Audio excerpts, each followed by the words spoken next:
Hello বন্ধুরা, আমি স্বর্ণালী। এই স্বর্ণালীর সংসারে আমি আবার তোমাদের কাছে পৌঁছে গেছি নতুন ব্লগ নিয়ে। কেমন আছো তোমরা? আমি ভালো আছি। তবে আজকে সকাল থেকে প্রচণ্ড রকম সমস্যা চলছে কারেন্টের, জানো তো। রান্না বান্না কাজ করতে খুব অসুবিধা হচ্ছে, ঘরের অন্ধকারে সবজি কাটতে পাচ্ছি না। সকাল 7টা থেকে গেছে, জল পাইনি। এদিকে খাবার জল যে মিনারেল ওয়াটার দিতে আসে, সে কাল থেকে দেওয়ার কথা, কালও দেয়নি। আজ সকালে দেওয়ার কথা, এখনও পর্যন্ত দেয়নি। 12টা সাড়ে 12টা বাজতে গেল। তো বলো আমার কি কষ্টে চলছে। কোনো রকম রান্না করেছি, আর প্রচণ্ড কষ্ট হচ্ছিল। এই 11:30টার সময় কারেন্ট এলো, খুব কষ্ট হচ্ছে গো। তার মধ্যেই কাজ করছি, আর কি করব। তো চলো আজকে কি রান্না করেছি তোমাদের দেখাবো। কিন্তু প্রত্যেক দিনের মতো প্রত্যেককেই আমি বলি, তোমরা যারা ভুলে যাচ্ছ লাইক শেয়ার কমেন্ট করতে, তারা প্লিজ করে দিও। সাথে থেকো, পাশে থেকো। আর যারা আমার ইউটিউব থেকে এই চ্যানেলটা দেখছো, তারা সাবস্ক্রাইব করে নিও যারা করোনি। আর যারা ফেসবুক পেজ থেকে আমার এই ভিডিও দেখছো, তারা ফলো করে নিও যারা করোনি। আর যারা ভরে ভরে ভালোবাসা আশীর্বাদ দিচ্ছ, তারা আরও বেশি করে দিও।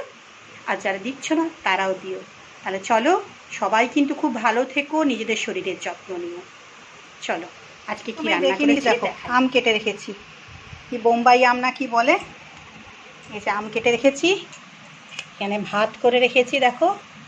আজকে ভাতের মধ্যেই উচ্ছে আর আলু দিয়ে একদম কমিয়ে কমিয়ে, একটু গ্যাস পুড়েছে অবশ্যই, এই যে ভাতে দিয়ে মেখে রেখে, নুন তেল দিয়ে মেখে রেখে দিয়েছি। কাঁচা লঙ্কাটাও কিছু দেওয়া হয়নি, তার কারণ না, ভাতে যে টেস্টটা আসে সেটা আলাদা সেদ্ধ করলে আসে না। আর এই যে পার্শে মাছের ঝাল করেছি, হলুদ দিইনি। ক্যামেরাতে হয়তো হলুদ লাগছে, একদমই সাদা। হলুদ দিইনি, লঙ্কা গুঁড়ো দিইনি, কাঁচা লঙ্কা বাটা দিয়েছি, 2 রকমের কালো আর সাদা সর্ষে দিয়েছি, একটু নুন দিয়েছি, আর ওপরে পেঁয়াজ দিয়ে দিয়েছি, ধনেপাতা দিয়ে দিয়েছি। পেঁয়াজটাও ভাজিনি।